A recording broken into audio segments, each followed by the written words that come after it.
అదేవిధంగా ఈ తీర్మానాన్ని గౌరవించి కేంద్ర ప్రభుత్వం రాజ్యాంగంలోని 8వ షెడ్యూల్లో చేర్చాలని చెప్పి నేను కోరుతా ఉన్నాను.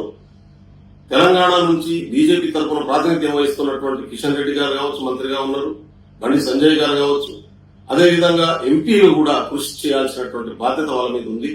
ఎందుకంటే కాంగ్రెస్ పార్టీ చాలా స్పష్టంగా గిరిజన భాషల్ని రాజ్యాంగంలో చేర్చాలనేటటువంటి విషయంలో సపోర్ట్ చేస్తుంది, అది బలపరుస్తుందనే విషయం ముఖ్యమంత్రి రేవంత్ రెడ్డి గారు ఇవాళ అసెంబ్లీలో పెట్టినటువంటి తీర్మానం తేలిపోయింది, స్పష్టమైంది.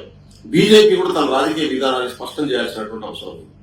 ఎందుకంటే ఈ గిరిజన జాతులు అంతరించిపోయేటటువంటి ప్రమాదం ఉంది. సంస్కృతి అనుసరించిపోతే జాతులు అంతరిస్తాయి. సంస్కృతిని కాపాడేది భాష. కాబట్టి ఆ భాషను రాజ్యాంగంలో చేర్చాల్సిన అవసరం ఉంది. దేశంలో ఇవాళ దాదాపు 6-7 వేల భాషలు ఉన్నప్పటికీ రాజ్యాంగంలో 22 భాషలు మాత్రమే ఇవాళ మనం గుర్తించినటువంటి పరిస్థితి ఉంది. ఇప్పుడు ఎవరు వాడనటువంటిది, ఓన్లీ పెళ్లిళ్లలో సావులలో మాత్రమే వాడేటటువంటి సంస్కృతాన్ని మనం రాజ్యాంగంలో చేర్చుకున్నాం, తప్పులేదు.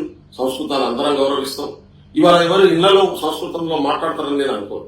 కానీ కోట్లాది మంది మాట్లాడేటటువంటి బంజారా భాషను, వారి బోలిని రాజ్యాంగంలో చేర్చాలనేటటువంటి తెలంగాణ ప్రభుత్వం నిర్ణయాన్ని, అదేవిధంగా తీర్మానాన్ని స్వాగతిస్తూ మిగతా రాజకీయ పార్టీలు కూడా కేంద్ర స్థాయిలో ఉన్న పార్టీలు సపోర్ట్ చేయాలని కోరుతా ఉన్నారు.